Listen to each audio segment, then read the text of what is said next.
knife is dull, sharpen the blade. Take the night out of the day to overcome the skies of gray. An intricate surgery is clean them in a burglary. I'm sick of rushing for you, straight out of urgency.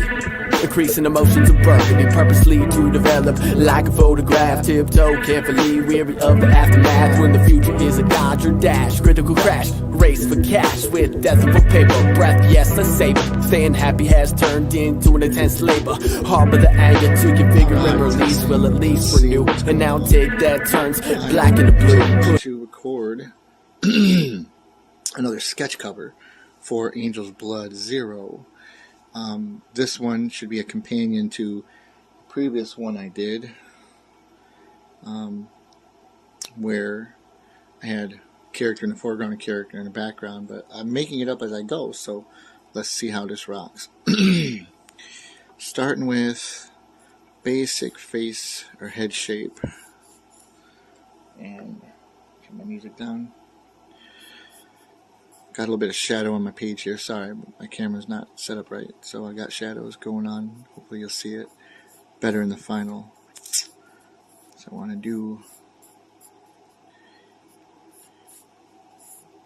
general idea is to get the eye about here and do half a face.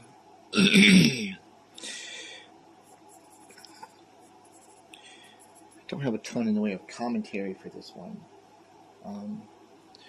but it's boring to just sit here and draw, right? So talk a little bit about Golgoth as a character.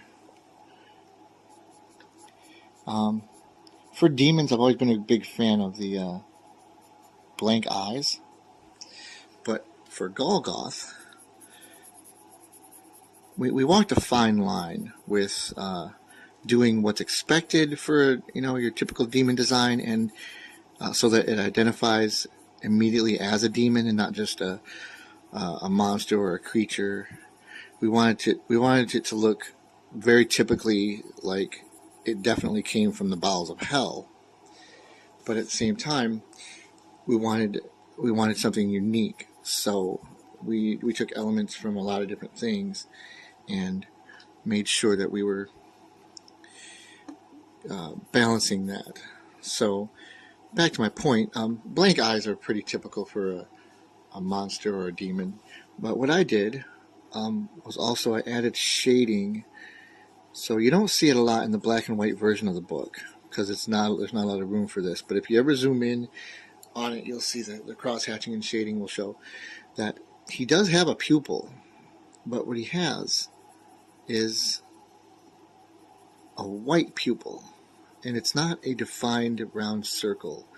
I didn't want it to look like an android like Data, or contacts like Bruce Banner or David Banner from the Hulk TV show, Bill Bixby style. Like, I didn't want it to look that defined, but he does have,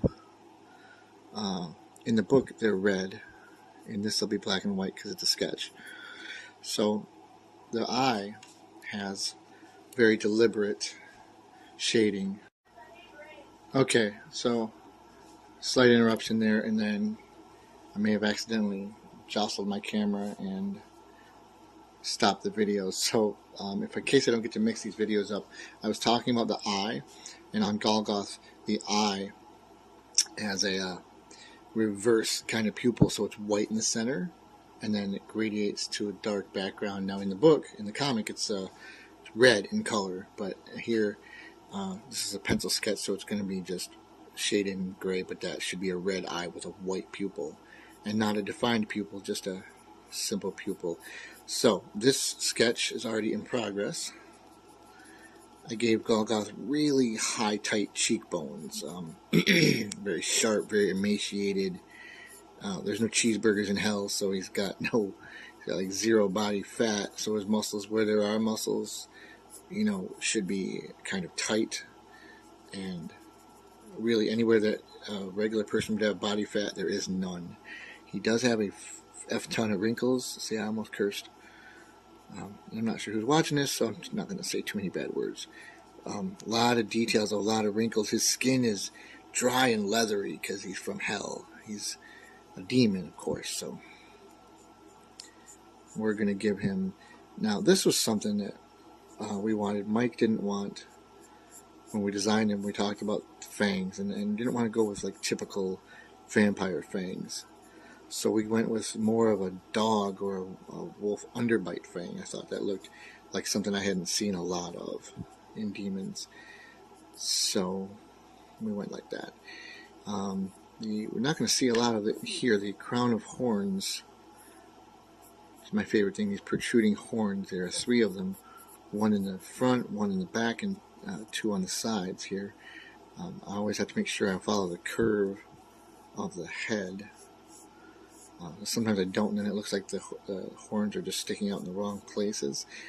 Usually coming out from his hair, though. So we have a long braided hair thing going on. I'll do that with a different pencil. So while I had the camera off, I was roughing out some of this. So my placement's already kind of done. I wanted to very much give him big baddie wings. My tribute to the Man-Bat, one of my favorite Batman villains. I was, it's a trope, I know, but the best villains really are sort of a mirror version of the hero. There is nobody who can challenge the Hulk the way that another version of the Hulk can. That's why now I'm seeing it. The Maestro is the strongest opponent for the Hulk. Man-Bat was a really good foil for Batman. Venom, my favorite Spider-Man villain, and largely because he's like Spider-Man but way stronger, and he has a lot of the same powers, the webbing and the climbing. He's just far more vicious. You know what I mean? I'm using a video, the video on my phone to record this, so I'm not sure how it's going to come out. We'll see if it all comes out easily. I was saying before the phone cut me off, I am using a pencil drawing set of various thicknesses and hardnesses. Hardnesses? Is that a word? I don't draw in pencil a lot, so I don't usually use this set. So it's almost brand new. I've only done one other drawing with it since I got it for my birthday in March from my lovely wife, whose idea, which was a brilliant one. I just feel bad because if you're watching this, sorry honey, I'm getting to it. She for my birthday, she bought me art supplies that were for me, for personal stuff, not for work, or not for commissions. Like, she bought me art supplies I probably wouldn't buy myself, because if I buy art supplies, I'm buying Bristol board or inking pens, or so she bought me some toned paper and a set of pencils that I normally wouldn't get myself, and stuff that I would play with but not really work with in my professional work. And I love her for that, and I feel bad because I haven't done, I'm still so busy with all my comic commissions that I hardly ever have time to really draw anything for me, for fun. Which I need to make time to do. Honestly, I forget that it's part of the process. Is you need to remember that art. It's like art needs to be recharged. If I go a certain amount of time without doing anything fun or creative, you can really see it in my tone, my demeanor. It's like my therapy, and I need it. So I'm going to do a little bit ahead on this and then get back to you real quick. And here it goes. I truthfully don't know how this is going. I'm recording it in a weird way on my phone, and it keeps breaking up. So, whatever I said last, just pretend like that was something really clever and inspiring.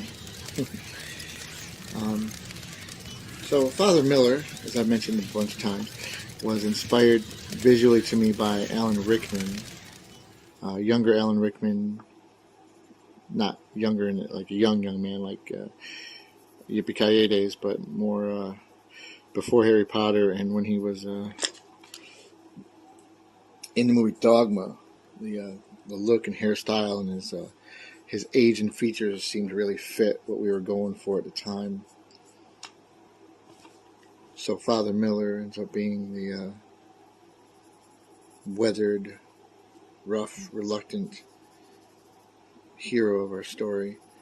He also ends up, he's not an angel, he's not a hero. He swears, and he's got a dark side, and we don't really see that yet. We see some of it when we get to the Zero Project. But this is the Zero Project, but when we see Miller in the first issue, we see him already a broken man, hiding in the church to get away from the world that tortures him. He's got what you call the sight, and so he's able to see demons where other people don't, or see angels too. So like when Golgoth walks the earth, I keep forgetting to move this. When Golgoth walks the earth, other people see him, and they see a man, they see a human. Miller sees him for what he is, which is the monstrous demon. Miller also saw the fallen angel, Archimedes. So in the beginning of our story, we see that the angels are watching, and Father Miller just happens to be the only one who knows what happened to the angel, and that's the story, premise of the story. They are looking for the fallen dead angel, whose body no one can find, except for the guy who knows where it fell, and that's Father Miller. So then some demons show up to fight, and Golgoth and Miller oblige. They have a big fight in the book, and I love drawing a good fight scene, especially among monsters and demons. Action is a lot of fun to draw. So the book has a lot of character. I'm really happy with the way it all came out, and I'm really glad that we had a successful Kickstarter again, because after such a long break, from 2017 to now, I was afraid we wouldn't really have any support. So the fact that the second Kickstarter for the Zero issue, the prequels, succeeded even more than the first one, it means the world to me. So that's why I'm doing some extras here, and I'm doing some live sketch videos as a fun kind of acknowledgement and thank you to the people who backed and wanted these covers. That is it. I'm going to back this up a little bit, show you guys the cover. I think that's good. That's right where I want it, so I'm going to sign it. It's always the last step, is signing the book. So signing any project, like when it's done, that's when it gets a signature, and not before, usually. So thank you guys for your time. I appreciate you. This is it, another one for Angel's Blood. Watch for my new Kickstarter coming soon. September 30th, I'm launching Hatched, and it's going to be a really good sketchbook project with a lot of unseen, unpublished stuff from me. So thank you for your time. Take care.